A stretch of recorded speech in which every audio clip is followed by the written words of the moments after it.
তাহলে ইরাকের পরে সিরিয়া, তারপরে ইরান, এরপরে পাকিস্তান। ঐক্য এবং শান্তির জন্য পৃথিবীতে বহু চেষ্টা করা হয়েছে, কিন্তু ঐক্য হয়নি। তাহসাবুহুম জামিআন ওয়া কুলুবুহুম শাত্তা। দেখা যায় এরা সব ইউনাইটেড, কিন্তু তাদের কলিজা একজন থেকে আরেকজনের কলিজা যোজন যোজন দূরে। মানুষের শান্তির জন্য মানুষেরা অনেক চেষ্টা করেছে, ন্যাটো করেছে, আসিয়ান করেছে, সার্ক করেছে, এরপরে ইউনাইটেড নেশনস অর্গানাইজেশন করেছে, লিগ অব নেশনস করেছে। পৃথিবীর মানুষের শান্তি আসছে বলেন? আসতে কইলেন কেন? শান্তি আসছে? আসে না। পৃথিবীতে যুদ্ধ হলো, প্রথম বিশ্বযুদ্ধ, আর যাতে যুদ্ধ না হয় সেই জন্য লিগ অব নেশনস তৈরি হলো। প্রথম বিশ্বযুদ্ধে বহু লোক মারা গেল, আর যাতে যুদ্ধ না হয় লিগ অব নেশনস তৈরি হলো। এরপরে 1935 সনে যুদ্ধ শুরু হলো, সেকেন্ড গ্রেট ওয়ার চলল। এই যুদ্ধ 1945 সন, একটানা 6 বছরের যুদ্ধে লক্ষ লক্ষ মানুষ মারা গেল, কোটি কোটি বনি আদম ক্ষতিগ্রস্ত হলো, হাজার হাজার বিলিয়ন মিলিয়ন ট্রিলিয়ন টাকার ক্ষতি হলো বিশ্ববাসী। আর যাতে যুদ্ধ না হয় সেজন্য তৈরি হলো ইউএনও, আকওয়ামে মুত্তাহিদা, যেটাকে ইংরেজিতে বলা হয় ইউনাইটেড নেশনস অর্গানাইজেশন। এদের কাজ হলো পৃথিবীতে যুদ্ধ বিগ্রহ না হয়, গরিবদেরকে বাঁচানো, ধনীদের বড় বড় দেশগুলির হাত থেকে ছোট ছোট দেশগুলিকে যাতে রক্ষা করতে পারে আক্রমণ থেকে।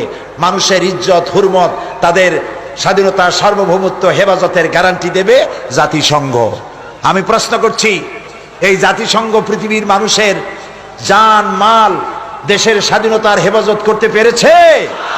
পারে নাই। বরং জাতিসংঘের ফতোয়া নিয়া বড় বড় মোড়লেরা তারা পৃথিবীর মুসলমানদের স্বাধীন রাষ্ট্রগুলিকে তস নস করে দিচ্ছে। ওরা আমাদেরকে মৌলবাদী আর সন্ত্রাসী বলতেছে, সভ্যতা শিখাতে চায় আমাদেরকে। বেটারা, তোমরা হলে সন্ত্রাসী, তোমরা আমাদেরকে সভ্যতা শিখাও। সভ্যতা শেখার জন্য আজকের আমেরিকা এবং ব্রিটেনকে ইসলামের দরওয়াজায় ভিক্ষুকের মতো দাঁড়ায় থাকতে হবে। আর যে আমেরিকা আজকে মুসলমানদেরকে শিখাইতে আসছে, এরাকে কি কাজ করেছে তারা? আল গরিব জিন্দানখানা, আল গরিব কি কারাগার, এই কারাগারের ভেতরে মুসলমান কয়েদিদেরকে উলঙ্গ করে তাদের মুখের উপরে পেশাব করেছে। মুসলমান কয়েদিদের গলায় কুত্তার বেল্ট পরাইয়া তারপর রাস্তার উপরে টেনেছে। এগুলি কি বানায় বললাম না? ঠিক বলেছি? এগুলি সত্য কিনা? সারা দুনিয়া সাক্ষী, এ কাজ তারা করেছে। মুসলমানদেরকে আজকে চুপ করে বসে থাকতে হবে না, মুসলমানদেরকে ঐক্যবদ্ধ হতে হবে এবং বিশ্ব বিবেককে আবার জাগ্রত হতে হবে। এই পশু শক্তির বিরুদ্ধে ইরাকের উপর থেকে দখলদার সৈন্য তাদেরকে উঠায় দেওয়ার জন্য সারা দুনিয়ার মানুষের চাপ সৃষ্টি করা এখনই প্রয়োজন। এটা যদি না করা হয় তাহলে ইরাকের পরে সিরিয়া, তারপরে ইরান, এরপরে পাকিস্তান, তার দৃষ্টিতে আমেরিকার দৃষ্টিতে পৃথিবীর সব মুসলমানেরা সন্ত্রাসী। আর শ্যারন নাকি শান্তির পায়রা। শ্যারনরে চিনছেন? শ্যারনকে ইসরায়েলের প্রধানমন্ত্রী। শ্যারন নাকি শান্তির পায়রা বলেছে কে? ওইটার নাম আমি নিলাম না। এ নাকি শান্তির পায়রা। তা আমি বলেছি, শ্যারন যদি হয় শান্তির পায়রা, তাহলে বিশ্বে অশান্তির শকুন কে?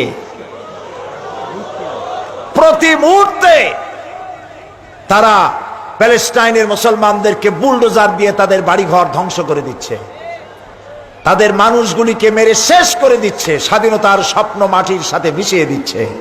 ইয়াসির আরাফাত আজ পৃথিবীতে নাই। সারা দুনিয়ার শান্তিকামী মানুষের, মুক্তিকামী মানুষের প্রাণের স্পন্দন ছিলেন ইয়াসির আরাফাত। তিনি চলে গেছেন পৃথিবী থেকে।